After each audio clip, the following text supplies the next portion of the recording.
to shield the mic from wind roar. "We are gathered today to lay to rest Nellie Isabel Law and Dr. Phillip Law." Mark paused, glancing at the camera.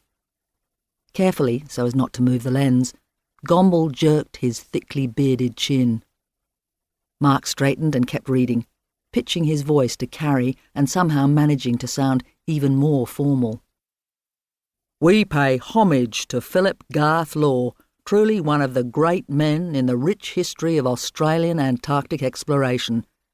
His indomitable will, humorous disposition and adventurous spirit set high standards for those of us who follow him. A minute's silence, please." Cass lowered her head, but not her eyes, surveying the uncharacteristically sober figures of her companions. For a memorial service, there was very little black.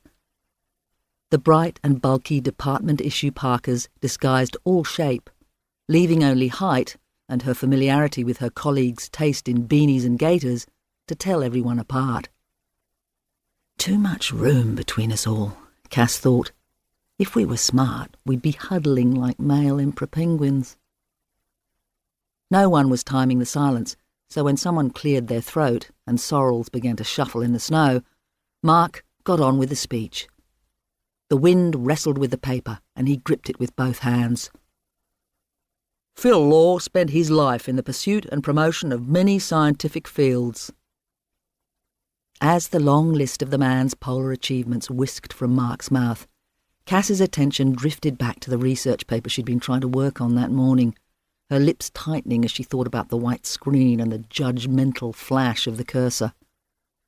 A wind gust slammed into her, thumping her back into the moment. Mark almost lost his grip on the notes. "As testimony to his extraordinary service, he will always be remembered as Phil Law, our man in Antarctica." Our man in Antarctica. Cass rolled her eyes and shot a look at Rory. She was hunkered deep in her fur-rimmed hood, but Cass glimpsed the arch of an eyebrow. There wasn't much at the crux of language and feminism that slipped past her friend. Cass hadn't taken to Rory when she'd first encountered her in the ship's dining saloon, only a couple of days into the voyage to Antarctica. One of the people Cass was sitting with had pointed out a short brunette reading by the light of the window beside her. She was a writer, a poet in fact, accompanying them to Mawson as part of the department's Artists in Antarctica program, the expeditioner said. One of the men in their group, a young physicist, had tried to spark a conversation with the poet. "So you're a doctor?" he asked, leaning across the aisle with a wave. "Of what?" "Literature." He murmured something to the guy sitting beside him, who ducked his head to hide a chuckle. "Sorry, missed that," the poet said. He hesitated. "Just complimenting your fabulous earrings?" She barked a laugh, cold and sharp as an icicle. "Fellas, you disappoint me. Resurrecting the old arts-science binary. With jewellery shaming?" She shook her head. "That's just intellectually lazy and outdated. Honestly, I expected a bit more. Aren't you meant to be cutting-edge thinkers?" She pinned them with a steely look. "I'm happy to debate the hierarchy of knowledge with you, but next time, please, bring your A-game." Then she turned back to her book, leaving the men shifting uncomfortably in their seats. Cass had been impressed by the takedown, but it had left her wary. She'd never met a poet and wasn't quite sure one belonged down here, getting in the way of the real work. Thank Christ she'd never let that slip. They'd ended up sharing a googie, a field accommodation module resembling a huge scarlet egg, for several weeks.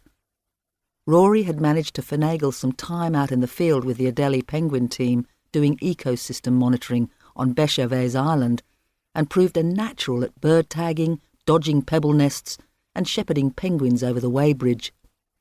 In a backflip worthy of a rom-com, Cass had gone from eyeing Rory with wary suspicion to counting her among her dearest friends.